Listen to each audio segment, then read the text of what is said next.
And are you ready to proceed? Yes, Your Honor. Good All morning. right, you may continue your direct examination. Thank you. Mr. Menendez, we were talking about that time when you were in Dr. Oziel's office on October 31st, 1989, after he had called your brother Lyle to come over. Okay? Yes. Now, you told us yesterday that Dr. Oziel asked you why this had happened. Is that right? Yes. And you told him you didn't know why? Yes. Did he then ask you any other questions about how it came about or what got it started or anything like that? Yes, he asked what brought it up or when it came up, or I don't remember the exact words that he used. Okay, and what did you tell him in response to that? I told him that week Okay. that there were conversations between Lyle and I. And what were you specifically, well, let me ask you this, were you telling him the truth of what was said in those conversations between yourself and your brother? No, I was telling him part of the conversation, part not. The part that I didn't want to tell him, I didn't tell him. And what part of the conversations that you had had with your brother, what subjects did you tell him about? Just about my mother and my father and what the family was like. And with respect to the actual conversations that you had with Lyle, on Friday, before your parents were killed, when you were driving south, was there any conversation between yourself and your brother about the family? Yeah, I was telling him mostly about the Tuesday and Friday conversation. Those are the ones I was thinking of when I was talking to him. Okay. My first question, though, is were there conversations, real, truthful conversations between you and Lyle on Tuesday and on Friday when you were driving to San Diego about your family? Yes. Okay. And was it parts of those conversations that you were telling Dr. Oziel? Sustained. What were you and Lyle, what was the subject matter that you and Lyle were talking about on Friday concerning your parents? Just about how different things were and how strange and scary things were inside the family because of all the chaos. And were you tying that in any way to your parents' personalities or how they had treated you or anything like Yes. that? Sustained. Answer stricken. What was the thrust of your conversation with Lyle about how strange and how different things were in the family? I told him about more details about what happened with my dad at Kalamazoo. We talked about the fact that Mom wasn't taking her medication anymore and how scary a person she had become because of all the threats that she had made over the course of when we lived in Beverly Hills and California, and just about how just when and why, or what we were thinking about when the family no longer seemed to be a family. We talked about the affairs that Dad had and the effects that it had on Mom and how Mom changed. Okay. So do you recall telling Dr. Oziel some part or parts from that conversation? Yes, I did. Now, with respect to that week before your parents were killed, did you, do you believe you said anything to Dr. Oziel about what kind of emotional condition you were in that week? I'm sure I did. I'm sure I told him that I was a mess and that I was falling apart. I probably did. Okay. At what time were you referring to when in the session? Well, at any time during the session of October 31st, did you tell him, well, strike that. You said you told him that after he asked you, you told him that there were conversations that week. Yes. Okay. So, do you know, was it before that or after you told him about the conversations that week that you mentioned anything about your emotional condition? Probably after. Now,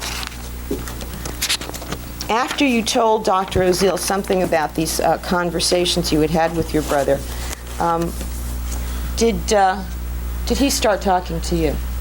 Yes. And can you characterize for us what kind of talk was he doing? The talk that he did in that session, he would just tell me what he was thinking and tell me why he was thinking that and tell me, in essence, what I was thinking, because I wasn't telling him what I was thinking. I was saying, I don't know. At this point, I was more thinking about Lyle, and so I wasn't talking very much. And so he was saying that I didn't really understand, and that was one of his bigger things. What was one of his big things?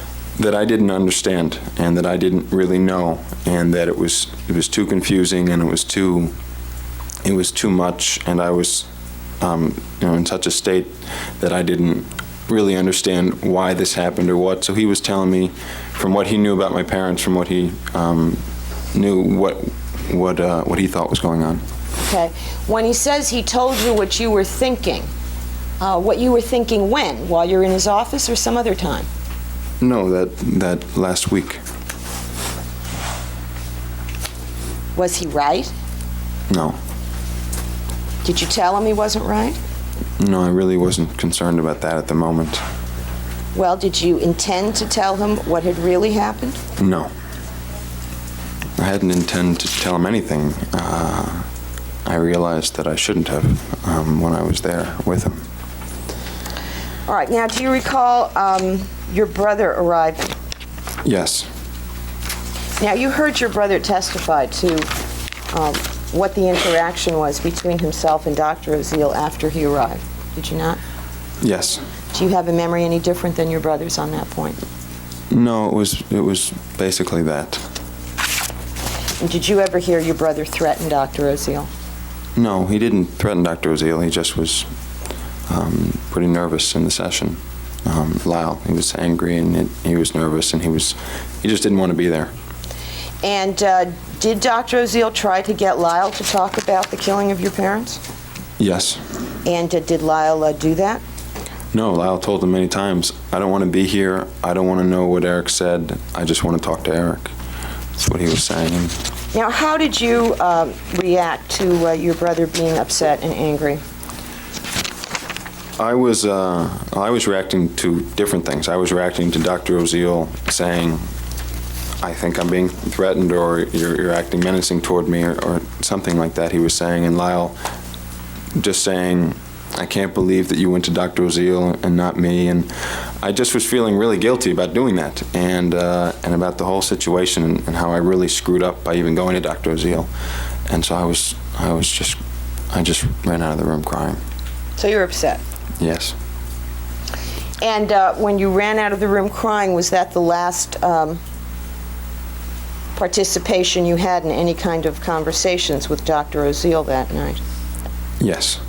And at the up until the point where you had run out of the room, from the time that Dr. Oziel asked you, what happened with respect to killing your parents, until that point when you ran out of the room, did he ever get back to the fact that you wanted to kill yourself and were depressed? No, I tried to at one point, but he wanted to know the details of what happened, and he wasn't concerned about that other stuff.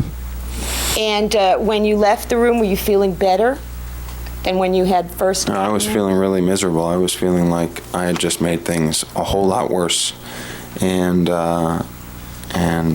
regretting that I had gone there, and just because for different reasons. Okay. Now, after this session, did you have a conversation with your brother? Yes. And what was the basic subject matter of that conversation with your brother?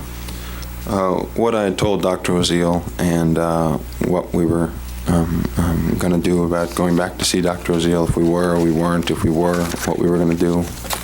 Had you told Dr. Oziel before you left the street? Had you told Dr. Oziel out of the street that you would be coming back? Yes.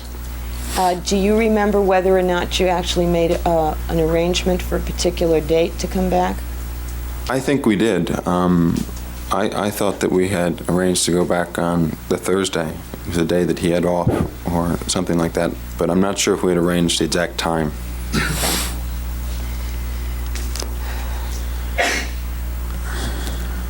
And what was it that you and your brother decided in that conversation about whether you should go back to see Dr. Oziel, and what, if anything, you should talk about? Well, a lot of things were talked back and forth between Lyle and I. We eventually decided we had to go back and see him because Lyle and I both felt that he very well could go to the police and or that we might get arrested that night or the next day. We didn't know, so we figured we'd go back and see him. And what was your resolve about what you were going to talk to him about? Just about what was inside the family, since I was really feeling terrible, and I really was feeling very guilty about that I had done this to Lyle, and so Lyle wanted me to, if we were going to go back, to at least be able to talk about some of the things I was feeling inside the family. So we decided that we could do that and sort of avoid the other subject. Well, were you going to avoid it, or was there any decision made about other subjects, such as your molestation or No. what We were led not to- going to talk about that. Definitely not going to talk about that. And what were the reasons why you resolved not to talk about that? Partly because I did not want to talk about that, and I was not going to talk about that, and Lyle was pretty adamant about it as well. I mean, I had brought up to the fact to Lyle that, I'm sorry that I created such a mess that Dr. Oziel now is afraid that I told him maybe I should have told him and the truth, and I didn't know, and Lyle was really reassuring that I did fine, I did the right thing, not telling him, and that it definitely shouldn't. And so I felt strong about that. Let me ask you this. You've testified you felt guilty about killing your parents. Yes. Okay. What did you think of your parents at that point? I didn't hear the What question. did you think of your parents at that point by October 31st? I thought they were these great people that I had killed, and I didn't understand now very much. And did you have any feelings about talking about them in a negative way? I didn't want to talk about them in a negative way. I loved them more than I had ever loved them in my life at that point because of how sad I felt it. And I just wanted to talk about the good things, even though it made me feel worse. Excuse me? I said, even though it made me feel worse, I just needed to. Now, you heard Dr. Oziel testify about all these negative things about domination and control and about your father that he says was said in both sessions. Yes. Who was saying those things? Dr. Oziel. Now, some of those things were true, weren't they? I mean, your father was like that. Yeah, and that's what Dr. Oziel's understanding was, that my dad was this very controlling, he used the word dominating or domineering a lot. That's from his context with my dad, that's what he thought my dad was, and so that's... And when he said those things, did you agree with him that that is what your dad was? Yes. Now, in your mind, was that everything your dad was, or was he also other things? Actually, overall. My dad was a whole lot of different things. Dr. Oziel testified that you discussed with him writing this book about your father, this very favorable book. Yes, I told him that I wanted to write a book talking about how great he was. And did you at that time believe your father was great? Yes. Now,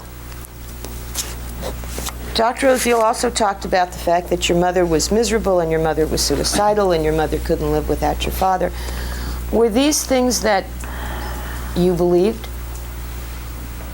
These were some of the things. Dr. Oziel didn't have a good understanding of my mother. I guess he didn't have as much contact with my mother, or my mother was always a very private person, so I guess she didn't open up to him. I don't know what it is, but he had a certain feeling about both my mom and my dad, and they were off in many respects, but that's what he believed. Certainly she was miserable and she was suicidal, but he didn't understand her. And when he talked about your mother in those terms, did you disagree with him? No.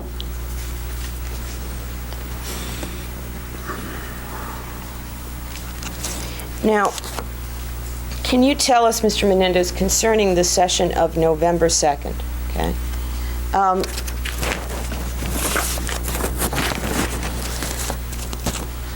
Could you characterize, basically, what it was you were trying to convey and your brother was trying to convey in that session, and what it was Dr. Oziel was doing? Well, Objection as to what his brother was trying to do. Sustained. Well, Your Honor, Objection sustained. what, Wait a second. She's going to have to ask another question. yeah, I'm going to rephrase the question. Could you characterize what you and your brother were conveying and what Dr. Oziel was conveying? Do you Yeah. understand the Yes. question? Okay. I was trying to talk about different things. I was trying to get back to how depressed I was, and I wanted to know what I should do, just in case I ever got so depressed that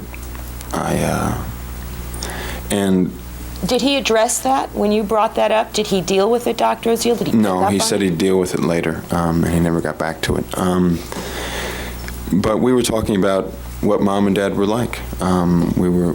That's what we decided to do, and that's what I felt like doing. And Dr. Oziel was talking about that, and he was talking about what we felt, and he was saying, no, you really don't understand. And I was saying, no, I don't understand. He says, I know I've got to do a lot of therapy with you, or a lot of hypnosis, he was saying, to get out your feelings, and he was really trying to get out why this all happened. And Lyle kept saying, I don't want to talk about why, I don't know why, and trying to stay away from it until Dr. Oziel would go away from it and then come back to it. And Okay, and did he have theories? yes, Overall. And were you presented with them? yes, Now, let me ask you something. Do you recall Dr. Oziel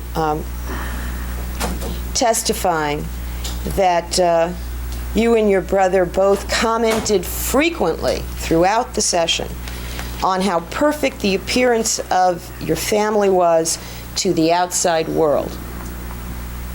yeah, he testified to that. And what's the significance of that statement to you? That's basically what we talked about how everyone thought my family was so wonderful, and really what a shambles it was. And especially the marriage between my mom and my dad. And he testified to that also, that that was one of the examples of how perfect it appeared and how bad it really was?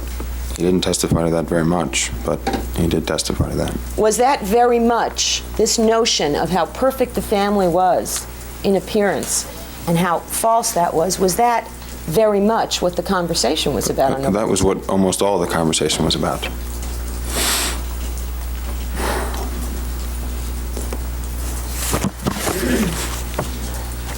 Now, did you sense, Mr. Menendez, during this session of November 2nd, that Dr. Oziel, in his theories, had come to certain conclusions about what had brought about the killing of your parents that were wrong? Objection, legal. Sustained. Did you sense during this session that Dr. Oziel had formulated any conclusions? Well, I didn't sense it. He told us what... He wasn't saying so much, I think this. He was saying, this is what happened, you don't really understand, and eventually I'll be able to explain it to you and you'll be able to understand. All right. So you knew what his conclusions were? Yes. Objection, legal. Sustained. Did you know what his conclusions were from things that he said? Yes. Did you set him straight? No.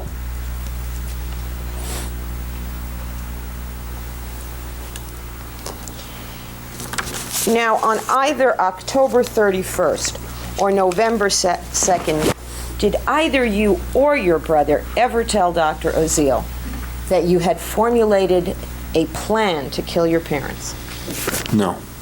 Did you ever tell him you formulated the perfect plan to kill your parents? No. On October 31st or November 2nd, did any of you, yourself, your brother, or Dr. Oziel, ever mention that your mother was probably or was in fact killed because she was a witness? No.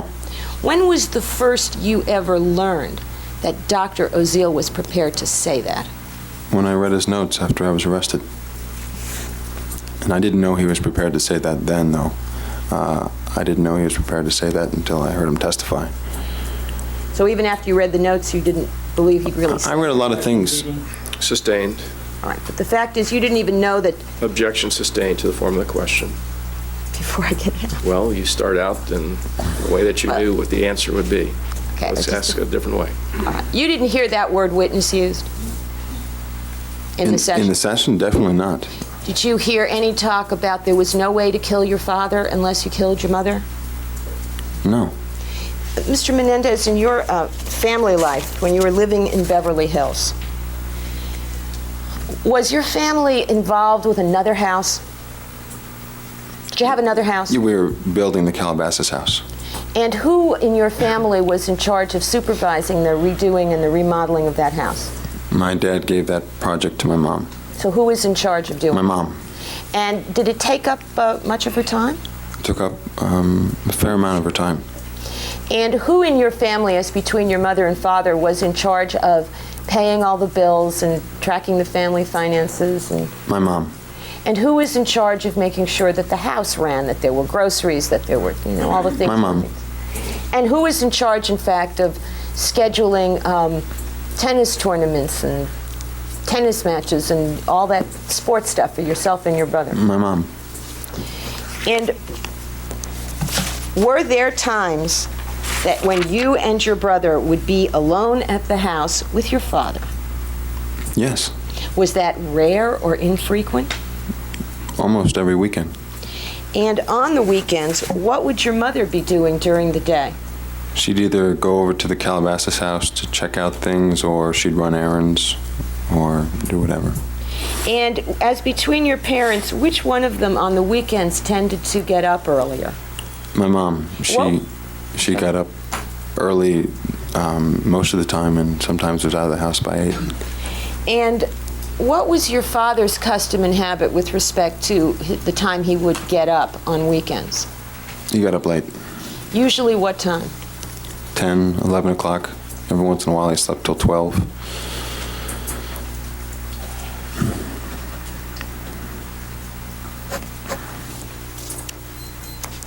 And when you and your brother would be home alone with your father, what would you guys be doing? Usually playing tennis. And what would your father do while you and your brother were playing tennis? He was usually on the tennis court.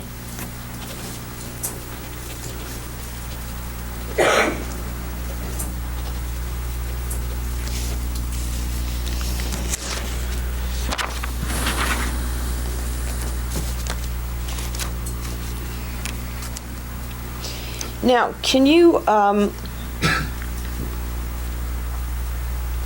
do you remember generally the sequence of the conversation on November 2nd? In other words, what was the start of the conversation and where did it go to from there? It started with, I don't remember everything that happened in the conversation, but it started with him talking about the fact that he had these tapes in safety deposit boxes, and how he just wanted to let us know that, and that made us pretty nervous at that point. Okay. And was there any discussion of confidentiality? Yes. And how, and you heard Dr. Oziel give you a statement about confidentiality? When? You're asking about his testimony or at the time of At the this time, and conversation? on November 2nd. Do you I remember? mean, on November 2nd, he did, yes. Okay.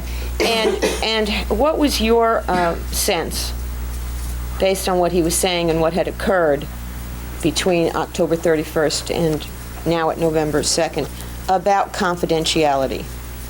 Well, he was telling me that he could go to the police if he felt threatened, and he said he had felt threatened. And so I wasn't sure what was confidential and what wasn't.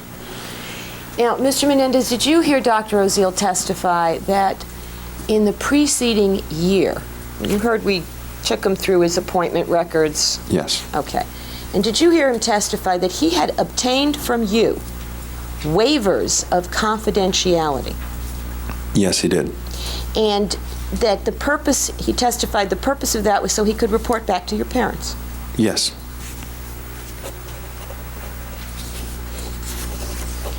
And during the preceding year when you knew Dr. Oziel, did you believe that what you were telling him was confidential? I'm sorry, I didn't hear the question. Did you believe during the preceding year, having signed those waivers, did you believe that what you told him was confidential? No, I knew they were either going to go to my father or my mother. Apart from them, you thought it was confidential? Yes.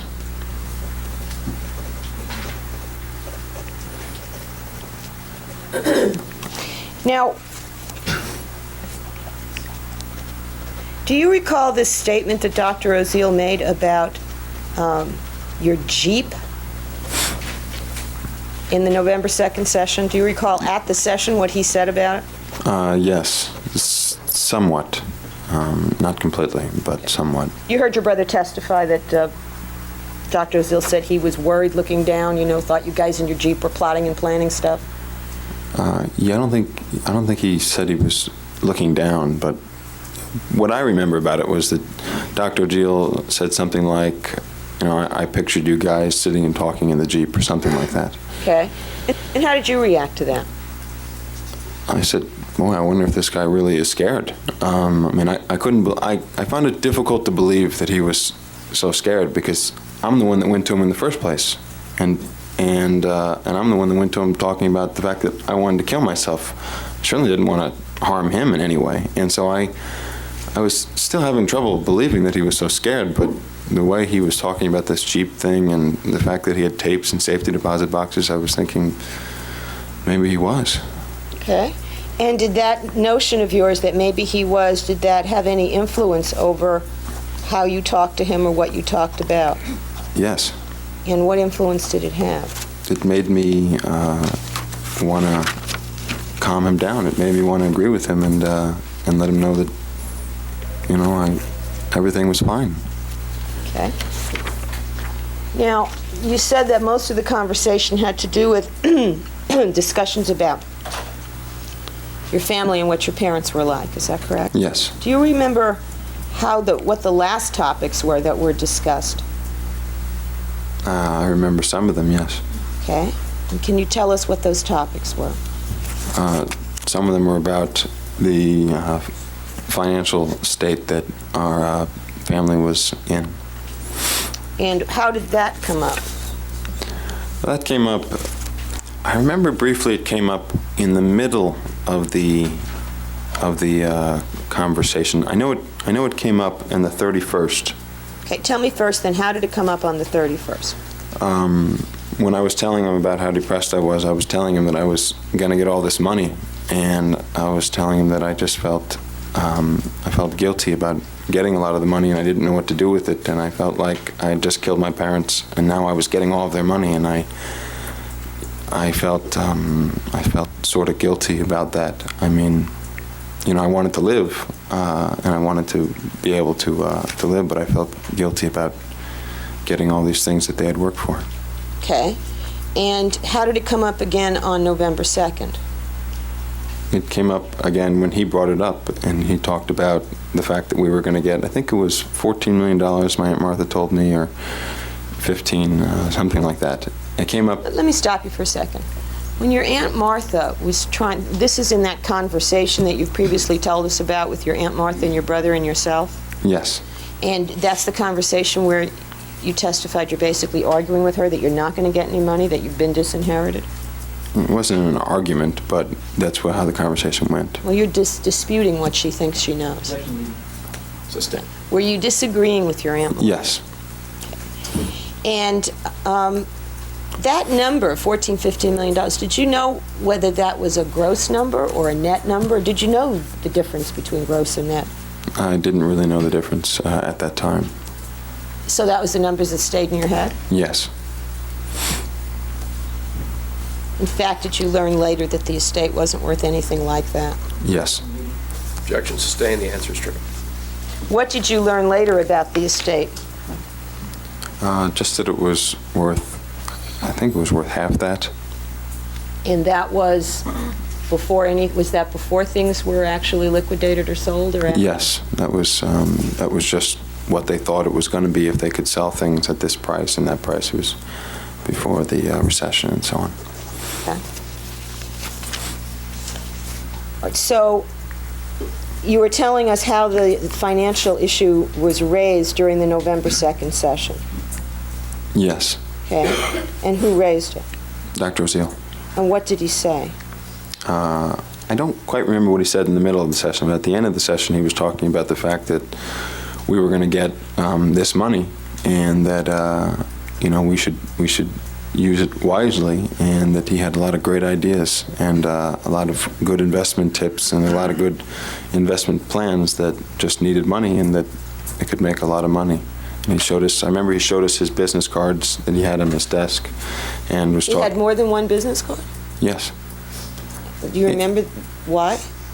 I don't remember the name of the company, but I know he had like 3 different business cards. And what was he saying? He was saying that he was just talking about how he had these different companies that could make a lot of money, and aside from that, he had these different investments that he thought could do great, and that I remember he was saying that he was real stressed or real nervous from what had occurred on the 31st, and just talking all about it. He was talking about being stressed and nervous at the same time that he was talking about his company's investment tips? Yeah, well, he was talking about it in the sense that he was going to have to cut down on his work now because of the stress that he was now under, and how he thought that it would be really preferable if Lyle and I could invest with him, and then everyone would be happy. That's essentially what he was saying. How did you interpret that? Well, I interpret that as he wanted to be a part of when the money was going to come in. And how did you feel about that? If it would calm him down and if it would relax him, then fine. I mean, he said that, if it was gonna make things okay, then that's fine. I mean, I didn't have the sense anymore that he was so much afraid. I didn't have that sense at all, and it was strange. And I thought I was just confused, or I was getting it mixed up, but it was. If it was going to relax him, then fine. He was saying he was stressed, and if it was going to solve that, then fine. He could do what he wanted. Okay. And at the end of the session, well, strike that. At any time towards the end of the session, did he ever get back to your depression or your guilt? No. Now, Mr. Menendez, on October 31st, when you were alone with Dr. Oziel, did the subject matter of your dealing with your guilt by turning yourself into the police ever come up? No. Did he ever tell you that anything about the way to deal with that guilt was to face the music, basically? Actually, he was doing the opposite. He was telling us that where we had the guns was not a safe place, and he was actually helping us deal with the opposite. When was that? That was during those 2 sessions. I think was it was during the November 2nd, because I don't think it was during the November 31st. There wasn't You mean time. October 30th? I mean October 31st. So on November 2nd, he's giving you suggestions about... Yes. Now, you didn't see that in his notes, did you? No, that was not in his notes. He didn't have anything of those sort of conversations in his notes. He didn't have any... There's nothing in his notes about giving you financial advice either, is there? No, that's what I mean by I didn't know what he was going to testify to.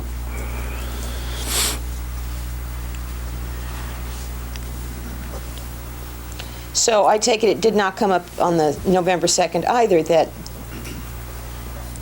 the appropriate way to deal with this problem might be to turn yourself in. No. Sustain the answer stricken. Did the issue of turning yourselves in ever come up on November 2nd? No.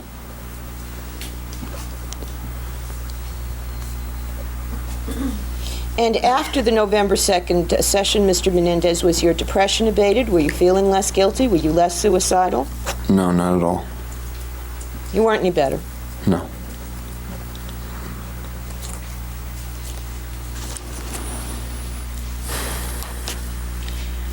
During the course of the November 2nd session, how are you feeling emotionally? How was I feeling emotionally during the session? How are you feeling? I don't even remember. I was feeling a lot of different things. When I thought he was afraid at the beginning, I thought, boy, I can't believe how I screwed this all up and just made a mess of the whole situation. At the end, I was sort of a little suspicious. In the middle, I was crying most of the time. Well, what was being discussed in the middle? Mom and Dad's relationship, just basically what the family was, why it was really not this wonderful family that everyone thought.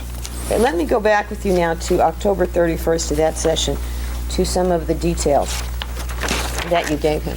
You've heard Dr. Oziel testify about what you supposedly told him concerning the sequence of events after the shooting. I heard Dr. Oziel testify to that? Yes. All right. Did he testify accurately with respect to what you told him? No. And how was he inaccurate?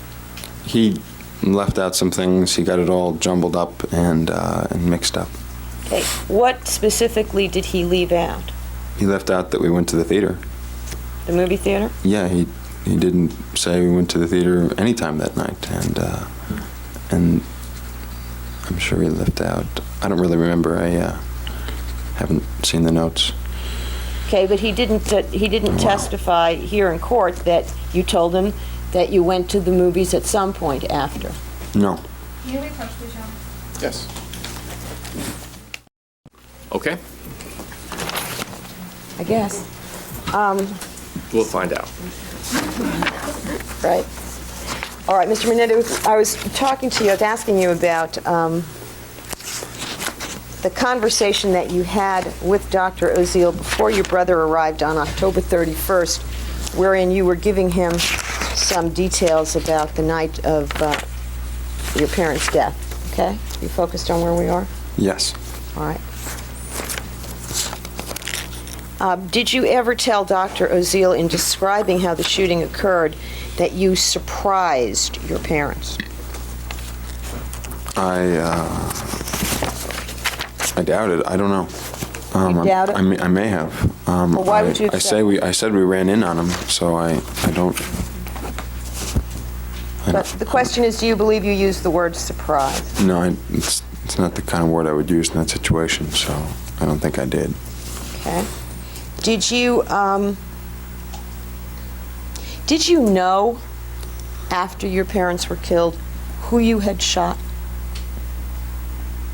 Did you know who you had shot? I mean, apart from your parents, did you know if you shot your father, if you shot your mother? No.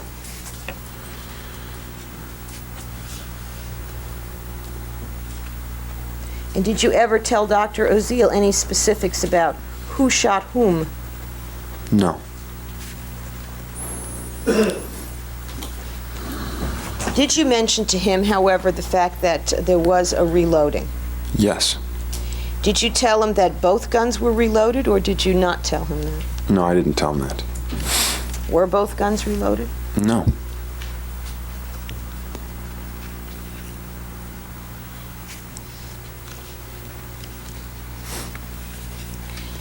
Did you say anything to Dr. Oziel on the 31st about your father making a noise or a sound or something when you came into the room, after you got into the room?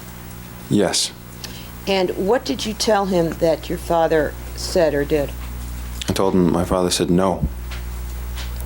And how did you describe the tone or the implication of that no?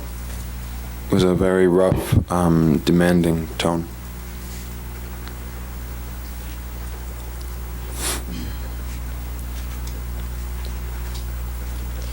And were you already firing when you heard that? Yes. What did you think your father was trying to do? I thought he was ordering us to stop firing.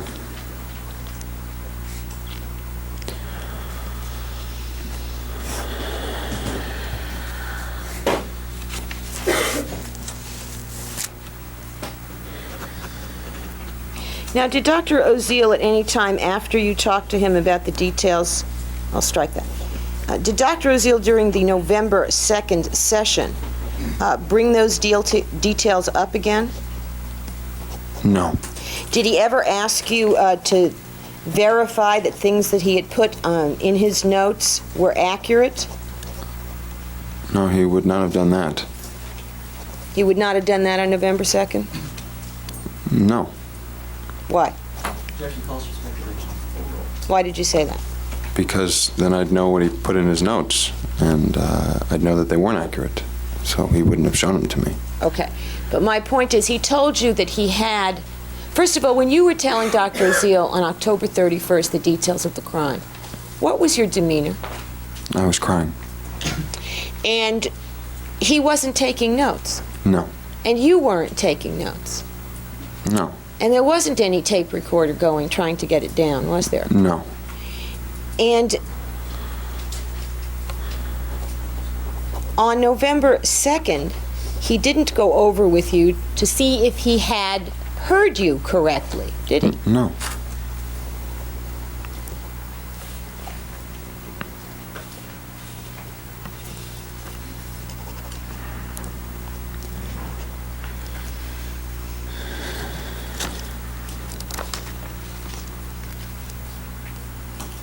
Now, what was your attitude with respect to Dr. Oziel after the session of November 2nd? Was he someone you felt you could rely upon? Was he someone you felt you could trust? What? No. I was really suspicious by the end because of all the statements that because he wasn't really talking about fear anymore. He was talking about money and his stress, and I was a little confused and a little suspicious and a little, I don't even know how to describe how I was feeling. And you had gone to him originally for help with an emotional problem? Yeah, I was extremely depressed, and I didn't like the fact that when I tried to bring that up, he'd always say, "We'll talk about it later," either. I didn't understand a lot of things. Now, you heard, did you hear Dr. Oziel during the session of November 2nd talk about how helpful he could be to you and your brother? Yes. Did you put any credence in that? Did you believe that that was true? No. At first I thought he might have been talking about in terms of my depression, and then I realized he wasn't, and I didn't think he could be helpful in any other way. Were you concerned, Mr. Menendez, that at some point you might indeed be arrested for this and be put on trial? I thought I eventually would be. And was that something that had occurred to you between August 20th and November 2nd? Yes. Did you think as of November 2nd that Dr. Oziel would be a useful witness for you? No.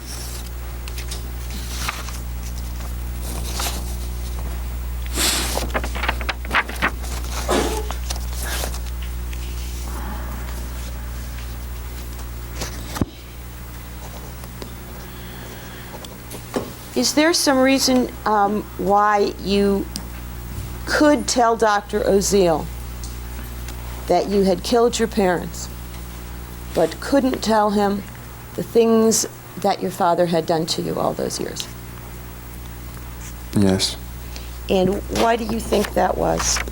It was because I just felt so guilty about the killing my parents, and I had tried to tell different people about that, but there was no way that I was going to talk about what happened between my dad and I. It was so close in time to when it happened. I just couldn't talk about it. I was much too ashamed to even deal with it. Let me ask you this. Over the years, had you been tempted to tell people about the fact that your father was having sex with you? Definitely not. No, never a temptation. Was that something that you in fact, tried to do the opposite with? Objection, moved, sustained. What did you want to do with that information, with those facts of what was going on between you and your father? I wanted to keep it as secret as possible and bury it and throw it in the ocean and have it disappear, basically. And do you know what prompted you to tell the one person you did tell, your cousin Andy? Because that was because I was trying to understand. I was really beginning to really question what was happening between my dad and I never questioned it before. And I sort of wanted to find out from Andy if this had ever happened to him, if this was some sort of thing that happened to people, and it was normal, or was I strange? And Did you tell your cousin Andy to get his help? no.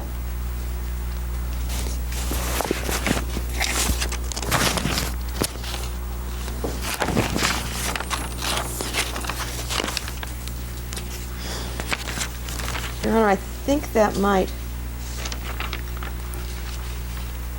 conclude the joint testimony. And how long will the examination before the one jury take? About an hour. All right, what we'll do then is take a recess, and as far as the... Let me just have one moment to confirm. Certainly.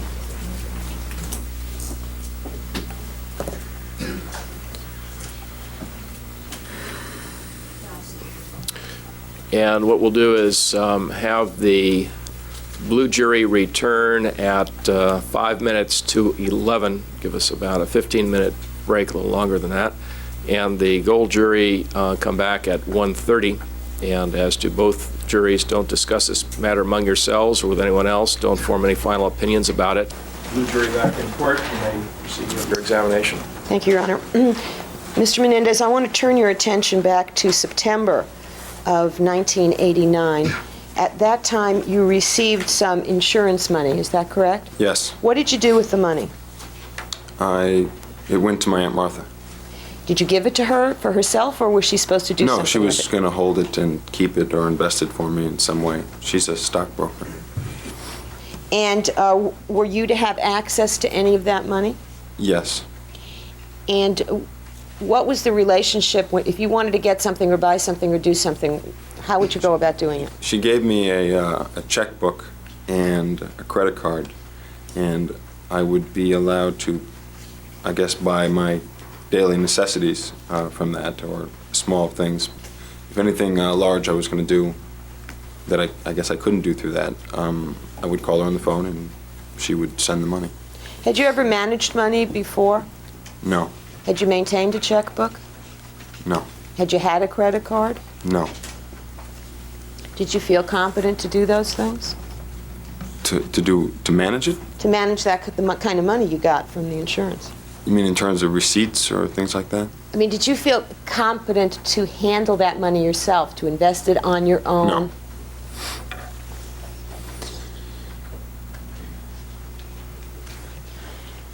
Now, the jury's heard testimony about this deposit receipt that was made on a condominium at the Marina City Club. You recall that testimony? Yes. You recall that was a day that you were there with your brother and with Noel Nedley? Yes. And who was Noel Nedley? He eventually became my roommate that I lived with And you lived with him where? at the Marina City Club. And you were renting at the time? Yes. And did Mr. Nedley contribute to the rent? Yes. And do you know where Mr. Nedley's mother lived? She lived at the Marina City Club. And why was it that you ever went to the Marina City Club for any purpose? Because he wanted to live there. He thought it was the best place to live because his mother was right next door and she would be able to cook dinner for us or do things like that. And so he brought us over there to look for places. Who's he? Noel. And did you know his mother? Yes. Now, were you attempting to purchase a condominium at the Marina City Club? No. Why did you write the deposit check? Because I was loaning the money to Lyle. Lyle had Lyle either didn't have his checkbook or I don't remember the details, but I had called my Aunt Martha to ask if I could give Lyle this money and turn it over, and how it would work out with the money in the account, because if I was going to do something that large, I had to call her. So I did, and I loaned him the money. Did you know what the balance in your account was that day before you wrote the check? No.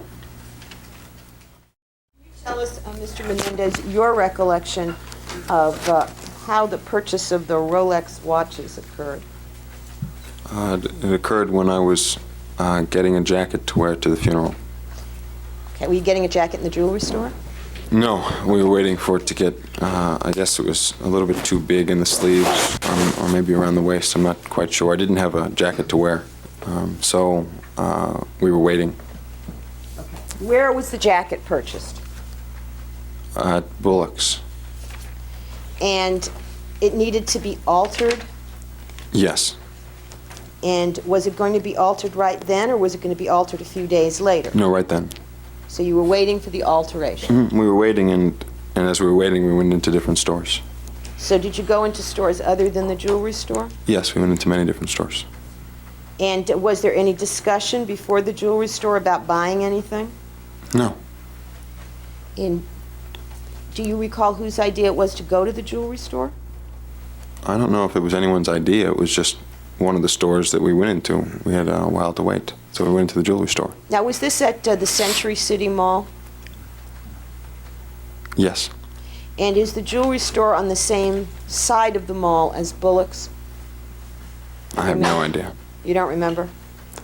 I don't even remember the jewelry store. I don't really have a very good recollection. I just remember we were going into a lot of different stores. What do you mean you don't remember the jewelry store? I remember that we bought watches there, but I don't remember the actual store. You don't remember what it looks like? I don't remember what it looks like. I didn't remember the lady that came in that I guess we bought them from. I don't have a good recollection of it. So do you remember the transaction? I remember part of the transaction, at least I remember the remembrance of it. I talked to Detective Zoller about it on the 17th. Okay. Let me ask you this. Do you have any recollection of picking out any watches? No. Yourself? No. Do you have any recollection of wanting a Rolex watch before you were inside the jewelry store? No, I hadn't thought about it. And what happened to, you wound up with what kind? I wound up with a silver one. Lyle asked me. Was it silver or was it stainless steel, do you know? It was stainless steel. Lyle asked you what you wanted? Yeah, we were in the store, and he was looking at the different watches, and I know it's something that Lyle liked. He liked watches. He had always wanted a watch, and so as he was looking at them, I said, "Why don't you buy one?" And he did. He bought two, actually. Yes, he bought two. And what happened to the stainless steel one that you got? I lost it in some way, somewhere, somehow. You don't know? No, I don't know exactly how. It disappeared one day From where? from my apartment. Your apartment in the Marina City Club? Yes. And do you remember how long you had it before it disappeared? 3 months, 2 months. Did this disappear like your diaries disappeared? Yes. Magic? I didn't think it was magic. You thought someone took it, didn't you? Yes. Objection sustained, the answer is stricken. Did you think someone took it? Yes. Now, the jury's heard testimony about furniture that you purchased. Did anybody assist you in selecting that furniture? Yes. And who was that? My Aunt Martha. They've heard about a car that you bought. Did anybody assist you in shopping for that car and buying it? Yes. And who was that? Steve Goldberg. And were you seeking advice on what to buy and what to do with money from various adults?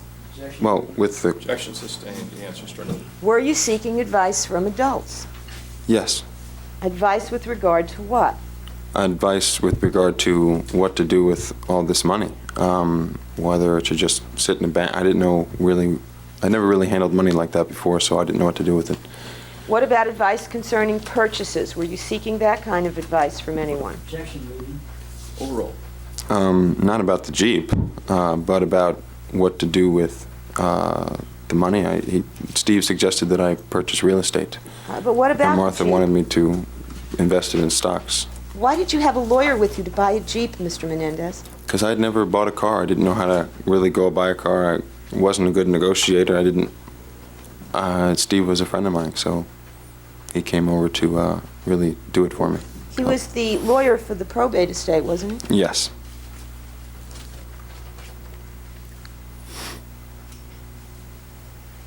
Now, you said you were receiving advice concerning purchasing real estate? Yeah, that was what Steve suggested, that I purchase real estate. Is that yes? Yes. Was anyone else giving you advice about purchasing real estate? Yes. Who was that? My cousin Henry.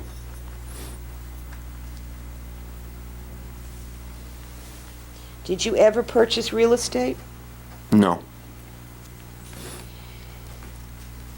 Actually, there was someone else, too, Someone else to what? that was giving me advice about the real estate. Who else? My Uncle Brian. And what was your Uncle Brian's occupation? He was a real estate developer, so that's what he really wanted me to go into. And did you have discussions with him about the future and investment? Yes. Was there any discussion about, well, what were the discussions? Was there any discussion about him being involved in any way? Well, yeah. He wanted to do it with me, and he said this is the best thing to go into. And I said, I don't know anything about it. And he said, I know everything about it. So he thought it was a great idea. He said, who knew everything about it? He knew everything about it. That's what he does for a living, so. Okay, let me show you, I want to return to a photograph that's been up before.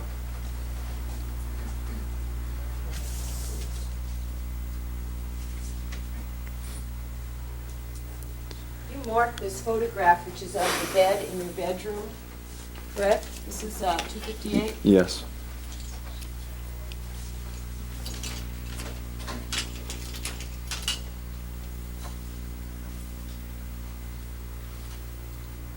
Did you buy something for this bed after you moved into the Marina City Club? Yes. May I inquire what's next door? $275. Thank you.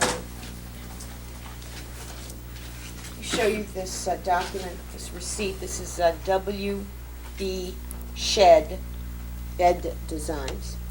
Do you recognize that receipt, Mr. Menendez? Yes. And what did you purchase on that receipt? 3 padded bumper guards. 3 padded bumpers? Yes. For what? For the edges of the bed. I wasn't allowed to purchase those before, so when I moved in. Menendez? No. Could you wait for a question? Sure. What's the date on the receipt? 11/30/89. And how much did the 3 bumper pads cost? $74.49. And they were to go over what part of the bed? The wooden edges of the bed, it had 3 sides, and they were supposed to go over those. And how long had you had that bed before your parents died?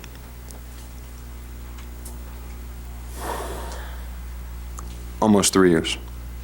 And did you have some kind of problem with the edges of the bed? Yes. And what were the edges of the bed like? They were very sharp, very hard edges, not round edges. They were cut and sharp. Now, you're pointing to a side of the witness box. Were they like the edges on the side of the witness box? No, not at all. These are rounded so that they're not sharp. The other ones were pointed. And was there some reason why it was a problem to you that the edges of the bed were sharp and not rounded? When I was living with my parents, yes. And what was the reason that was a problem? Because I'd have to kneel on the edge of the bed during sometimes the mirror and during sex. And who made you kneel on the edges of the bed? My father. And would that hurt? Yes. And had you Why didn't you have these bumper pads for the bed while you were living with your parents? He didn't want me to have the bumper pads on the edge of the bed How did you know he didn't want you to? because I said that the bed is supposed to have bumper pads, and he said I don't want them to have bumper pads. Had you asked for them? Yes, Who did you ask? my father. Did you ever discuss it with your mother? I discussed it with my mother after I discussed it with my father. What did you discuss with your mother? The fact that the bed was supposed to have bumper pads because for that reason it was sharp edges, and she said ask your father.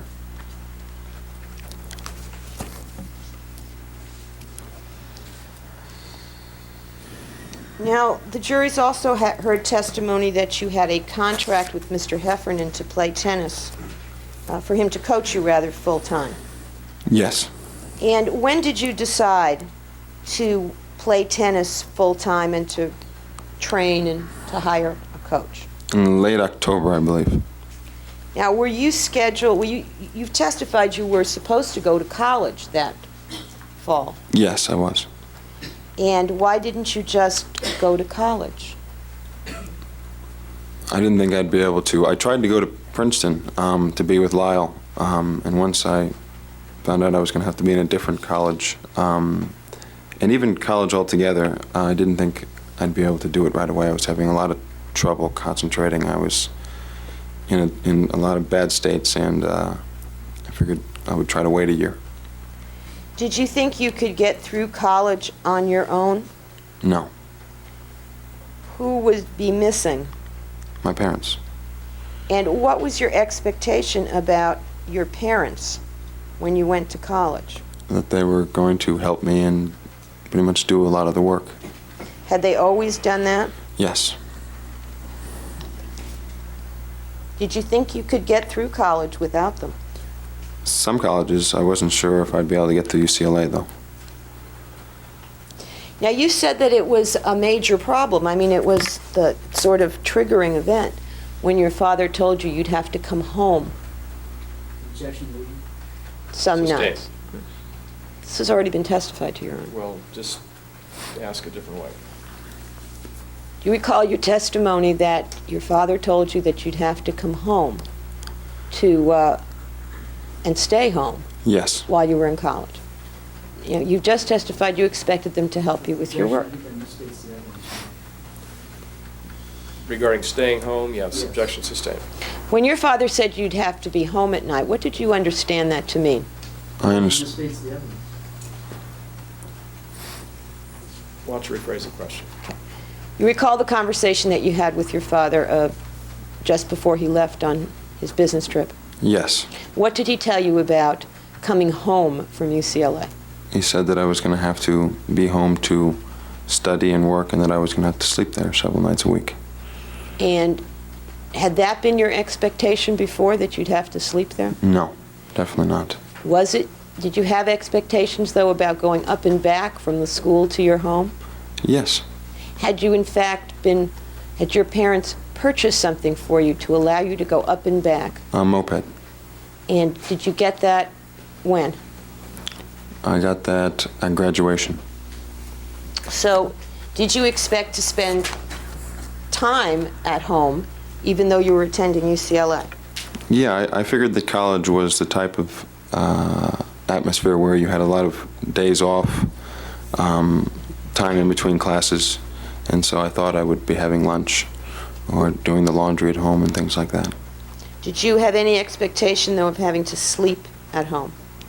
No, I definitely was not planning on doing. I didn't even really want to be home at night, but definitely didn't want to sleep there. Now, with respect to this decision to play tennis, you said you were having trouble concentrating. That was one of the reasons you couldn't go to college? Yes. What did you think tennis would do?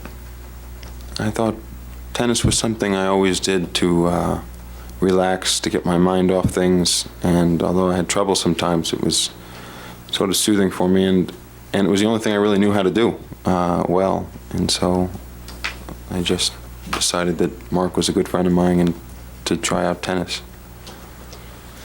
Mark, you mean Heffernan? Yes, he was my coach. Okay, you said he was your friend. He was your coach, wasn't he? Yes. And after you made this arrangement with Mr. Heffernan, what was your schedule like? My schedule was from 8 in the morning. Come forward a little bit. It was from 8 in the morning until, at first it was till 5 at night, and then it went from 8 till 7. And that was training with him? Yes. He was with you all that time? Yes, all day. Did you do anything when he wasn't with you? Did I do anything when he wasn't with me? Yeah, with respect to tennis or training. No, he was with me from 8 till 5 or 8 till 7 eventually. And then what'd you do with the rest of your time? I didn't have much time else. I ate dinner, and my roommate was there, and pretty much went to sleep around 10:30. Now, I want to go back with you, if we can, till the end of August of 1989. Do you remember you were in New Jersey for the funeral? Yes.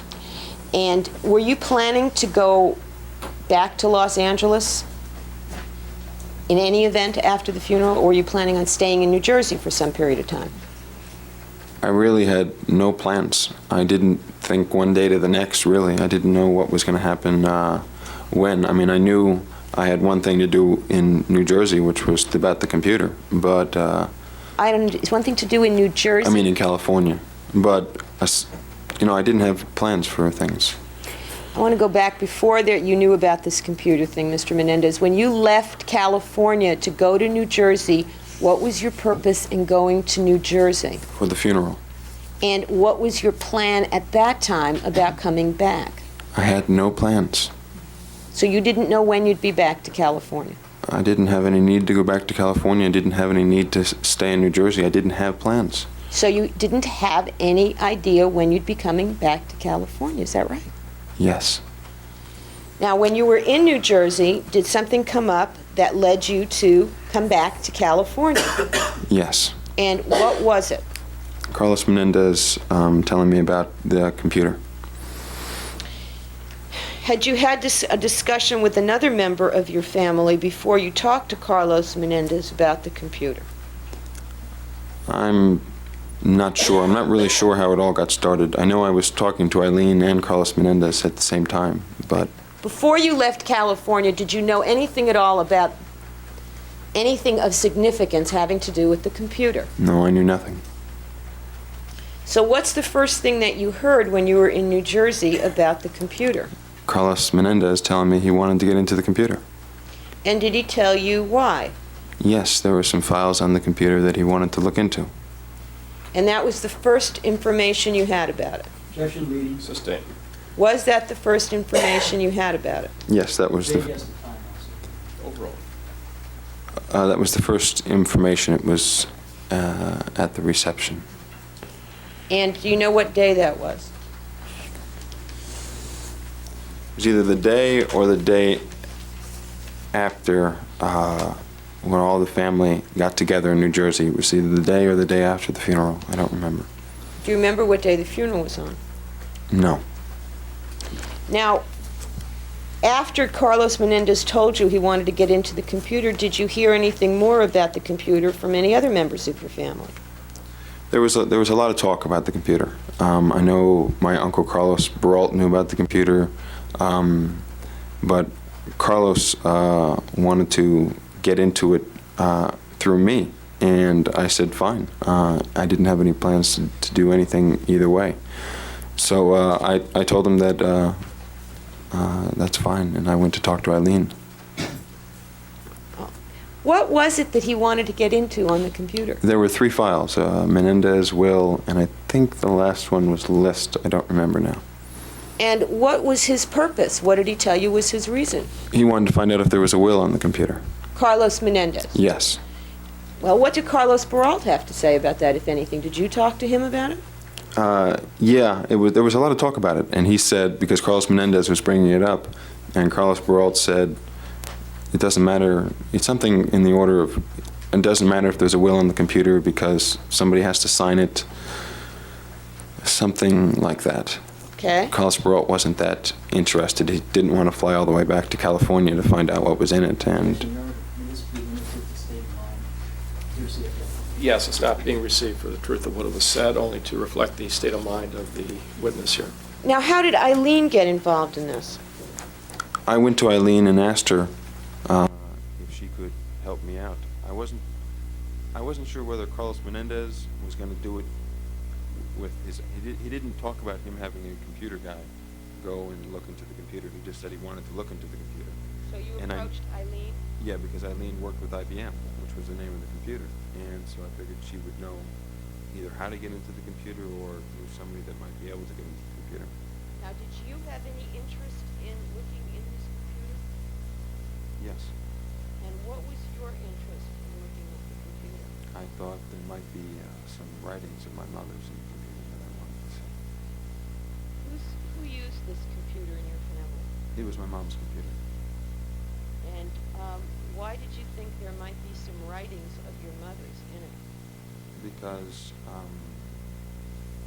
in a letter that my Uncle Brian had found, she talked about the fact that there was, she had left letters, places, different things like that. I thought they might be suicide letters. I didn't know exactly what, but anything that my mom wrote at that time I wanted to find.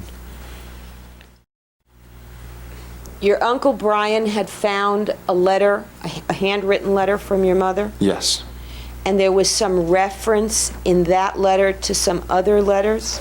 yes. Was there a reference to letters on the computer? No, I think it was a reference to Lester Summerfield, her psychiatrist, but somebody checked. I think I asked my uncle to check with that man, and he said he didn't know anything about a letter, so I thought maybe my mom put letters other places. I wasn't sure, but anything on the computer with my mom's thoughts, I really wanted to see at that time. Lester Summerfield was your mother's therapist? Yes, And are you saying someone checked with him to see if he had the letter? that was my understanding. I hadn't finished the question. To see if he had the letter that was referred to in the letter your Uncle Brian had? Yes, Why did you want to see your mother's writings?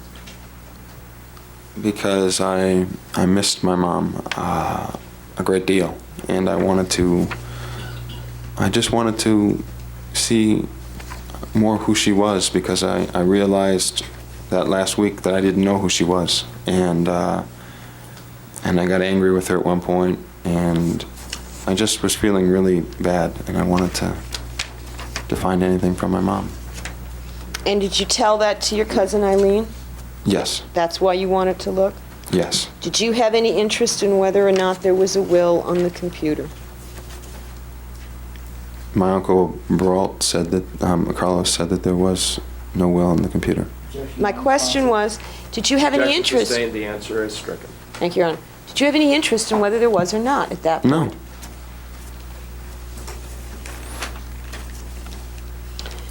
So, was there some arrangement that was made, as far as you understood, with Eileen to provide someone?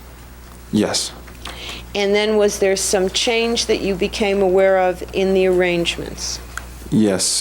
Carlos Menendez had told me that he had talked to Eileen and canceled Eileen or something like that, and that actually it was Carlos Menendez's people that were going to go. Okay. And did it matter to you whose people went? No, I didn't care. So was there some arrangement made for you to be at the house in Beverly Hills in order to meet a computer person? Yes, And did you return to California to do that? yes. Now, let me just fast forward for a minute here. How long did you stay in California that trip? The trip back, Yes. maybe 10 days, not sure. Now, did you have any discussion with your brother before you left New Jersey to come back to the house for the computer person about this computer business? Yes. And what was the discussion? I had talked to him. I didn't know my brother didn't know anything about this, and so in a conversation, I guess it was 2 or 3 days before, I'm not sure. I mentioned that I guess he wanted to know where I was going to be at some point. Just tell us what you said. I'm Okay. trying to explain it. And I mentioned that I was going to be going back to California for this computer thing, and that I wouldn't have been around at that time or something like that. And he said, "What computer thing?" Okay, so did you told him what was about the arrangements that had been made? Yes. Okay. And did he tell you, well, I'm going to fly out there before you get there and do something? No, he just said, "Oh, okay. I didn't know you were going to do that." Did he tell you before he did it that he was going to come to California and do something on the computer? No. So when you flew to California, did you have any idea that your brother had already gotten here? No, I had no idea. And in fact, when you got to the house, did one of the security guards give you something? They gave me a note And who was the note from? from my brother. And could you tell if it was his handwriting or not? No, it wasn't his handwriting. And did that concern you? That definitely concerned me. Yes? Was that yes? Yes. Did the note, however, make reference to where your brother's whereabouts? Suggestion meeting. What did the note say? The note said that Suggestion, you're saying? Is it being offered for the truth? of No, what's Your said? Honor. Okay, it'll be received only to reflect the state of mind of the witness upon reading it. Go ahead. the note said that he had been there and that he had done something with the computer, and for me not to be concerned about that if the security guard mentioned that he was there or something in that order, and it was really surprising to me. So did you try to reach him? Yeah, I didn't know what this was. I mean, I figured that if he was going to leave me a note that he was there, he was going to write it in his own handwriting, and it wasn't. So I tried to reach him. Did you believe then that he had been there at that point? I wasn't sure.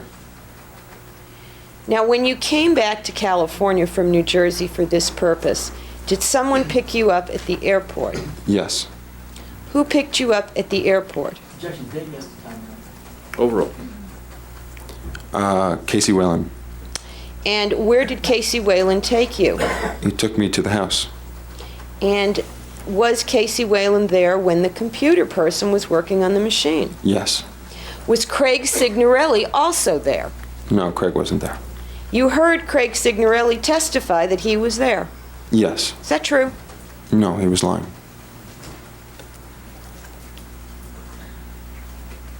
Now, at some point in the future, did you tell Craig Signorelli about the computer and will files being or not being erased? Yeah, I told him about it. Now, is there any doubt in your mind, Mr. Menendez, as to which one of your friends was there that day? No, Casey was definitely there.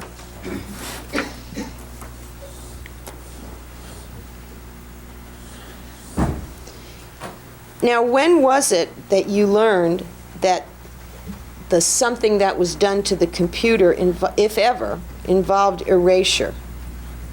When I saw the computer people at the house. You mean Mr. Heyman? Yes. And how did seeing him there tell you that? Well, he told me that the computer had been wiped, and that there was. I'm not sure. He said that the computer had been wiped, and I'm not sure what he said was there. Okay. I think he said nothing. He said nothing was there? Yeah. Well, was he looking for something in particular? Do you know? Yes, he was looking for anything under the files of Menendez will or list. And when he said nothing was there, was he referring to the entire computer or to the files or what? To the files. There was nothing under the files. And ultimately, did you talk to your brother about this? Yes. And do you know how many days later it was that you talked to him about it? It was either Sunday or the Monday after. I'm not sure. It was a few days later. I was trying to reach him all weekend. Oh, this would be as convenient a place as any other. Okay, we'll recess until 1:30. Again, don't discuss this case with anyone. Don't form any final opinions about it, and we'll resume at 1:30. Thank you. Mr. Menendez, we were talking, I believe, about Craig Signorelli. Yes. Now, before September 1989, had Craig Signorelli ever been to your house in Beverly Hills? Before September 1989, yes, once. And do you remember when it was that he had been to the house in Beverly Hills before that? I don't remember the exact date. Was it in 1988, the year before? I think it was in 1989. May have been 1988. I don't remember. It was after the burglaries. Well, you moved to Beverly Hills after the burglaries, correct? Yes. And you moved to Beverly Hills in October of 1988. Yes. And sometime after you moved there, did Craig Signorelli show up at your house in Beverly Hills? Yes. And was he with someone else? Objection, leading. As to that question, overruled. Yes, he was with Steve Einbinder. And do you recall what time of day or night it was that Mr. Signorelli and Mr. Einbinder showed up at your house? I think it was sometime around 9 or 10 o'clock at night. Now, had there been some period of time before that day when you had not seen Mr. Signorelli at all? Yes. And do you know for how long a period of time? I don't know how long a time it was because I don't remember exactly what time the incident was, but I hadn't seen him after September until that incident. Had he been allowed at your home in Calabasas in the months before you moved? No.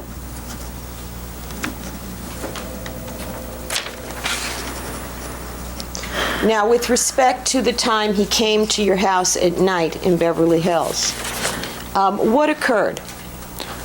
He came to the house and with Steve, and I let him in.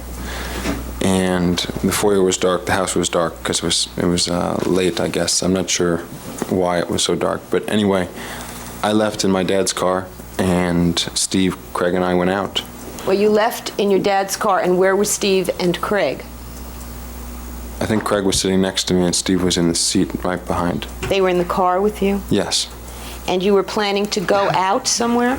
No, I just hadn't seen them in a while, so I was just was driving around. Now, do you know if Ed Fenno was staying at your house then? I don't remember. Okay, what happened after you were out in your father's car with Mr. Signorelli and Mr. Einbinder? I got a phone call from my dad. A phone call in the car? Yeah, he had a car phone. And, not for the truth, Your Honor, but what did your father say? He told me to get back home. And what did you do? I went back home. And what happened when you got back home? My dad came out of the house and told Craig that if he ever came near his property again, he'd kill him. And what kind of tone of voice did your father use when he said that? I thought he was going to kill him. I mean, if he ever came back, he was very angry, very upset. He hated Craig and was really telling Craig never to come back to this house. My question was, what was his tone? Was he quiet? Was he low? Was he loud? He was loud. He was very close to yelling. And what did Craig do? Craig left with Steve. They both left. Yeah, Craig had driven. And where was your father when he was making this statement to Mr. Signorelli?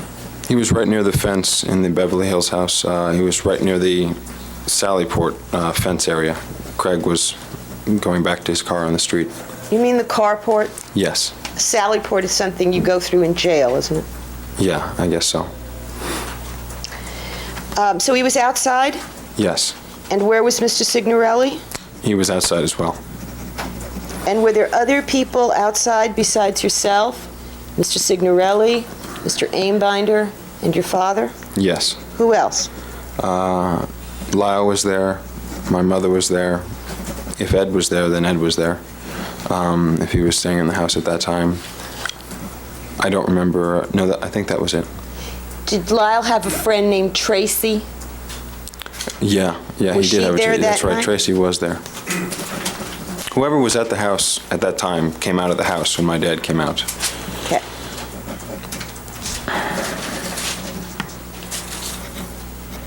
And did Mr. Signorelli ever return to that house while your parents were alive? No, he did not.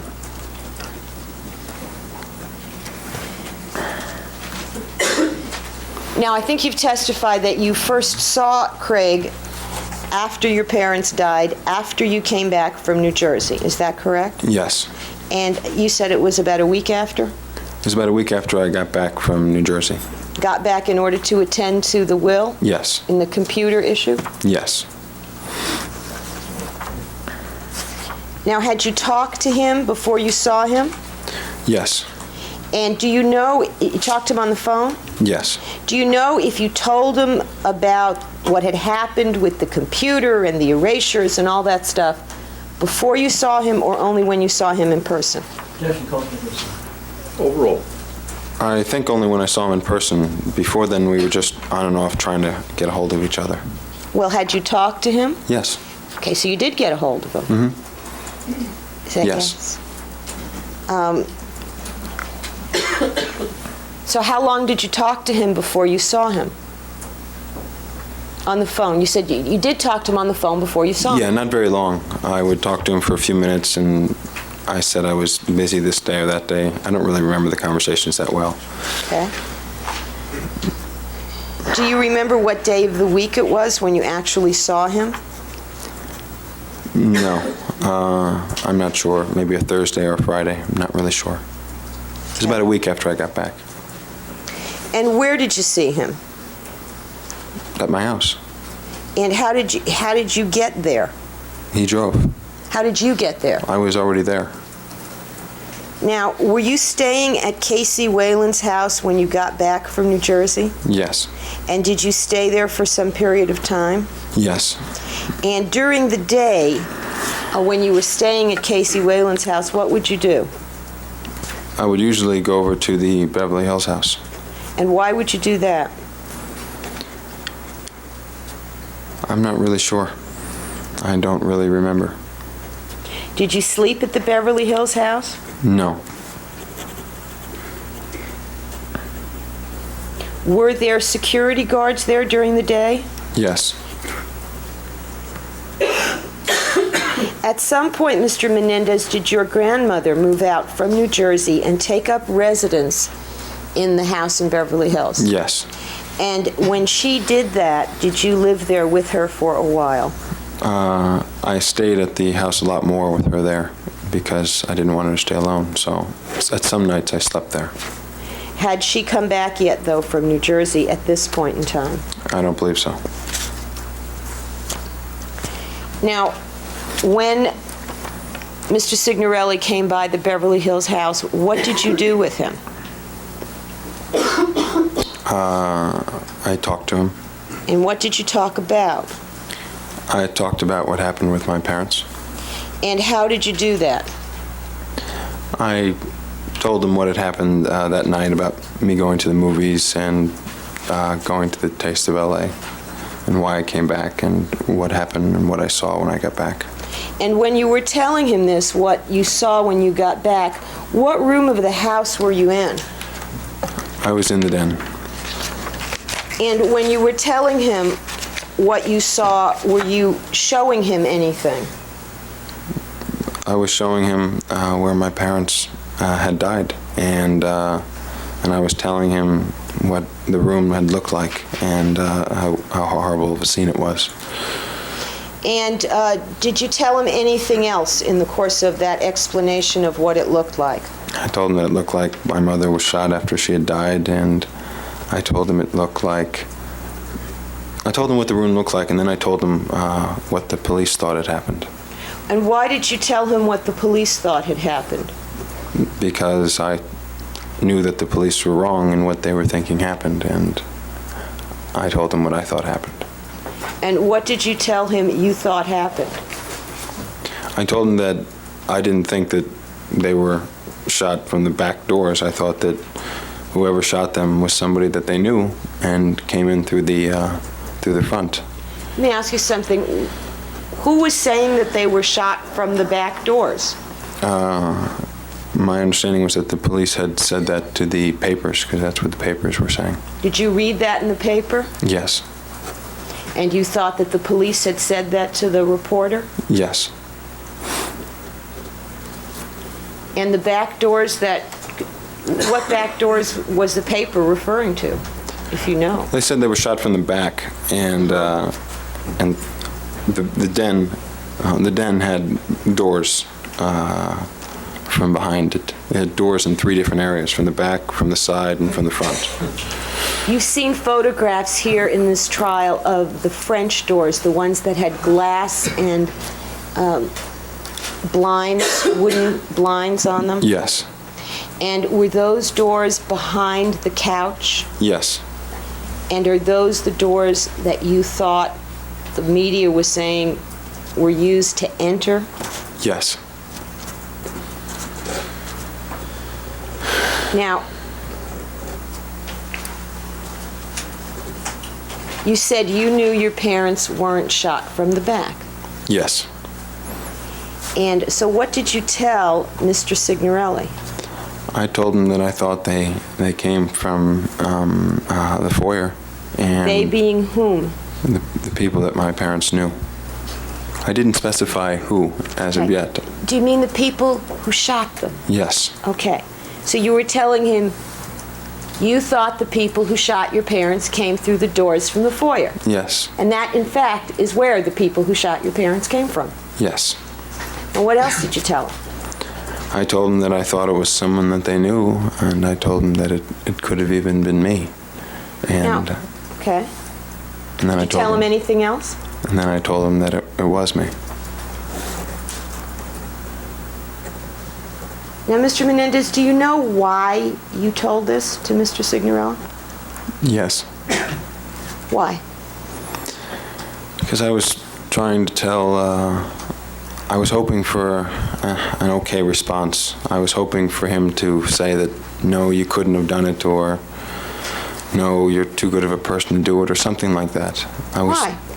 Because I thought it was such a horrible thing, I wanted to see what he thought about it.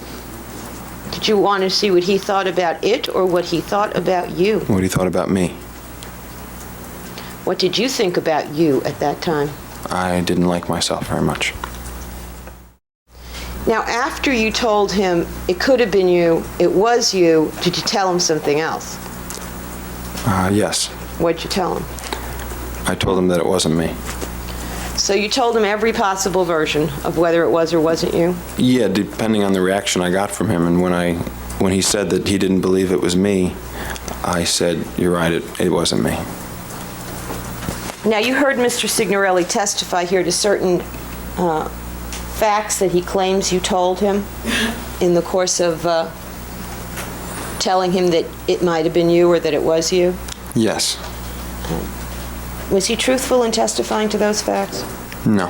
For example, did you tell him that you walked outside and your brother was standing there holding 2 shotguns and said simply, "Let's do it"? No, I never told him that.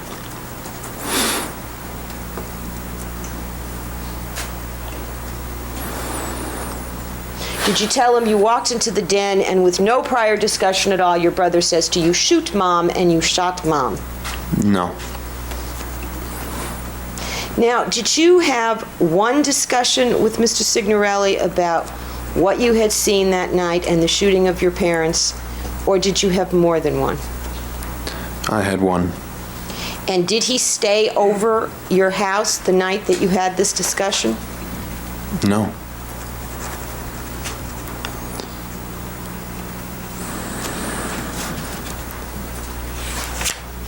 Now, when you were telling him what the room looked like where your parents were killed and what might have happened, how were you feeling? I was feeling very, very sad. I was just remembering the scene. And did Mr. Signorelli ever ask you any questions about what you had told him that day? Let me strike that question. Did he on that day ask you any questions at all about what you had told him, either about the way the room looked or how you were telling him it happened or anything like that? No, he didn't say anything.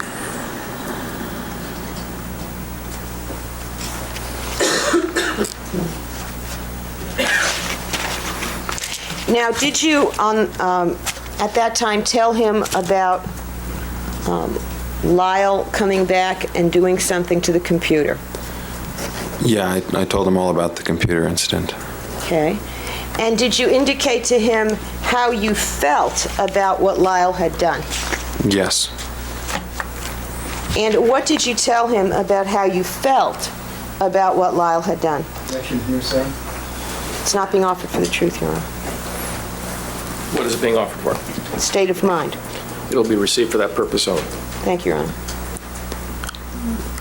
How I felt about I told him that I was very upset with my brother. And did you tell him why you were upset with your brother? Yes. And what did you say? I said I was upset with my brother because he had wiped the computer before really finding out if there was any personal things from my mother.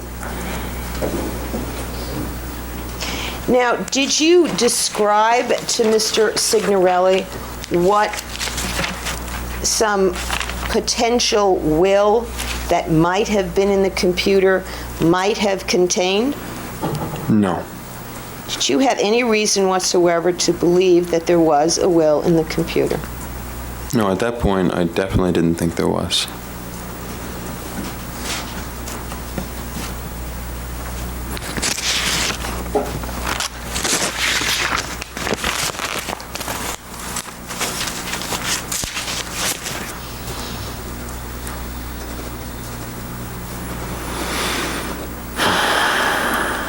Did you see Mr. Signorelli again after that time that he was at your house?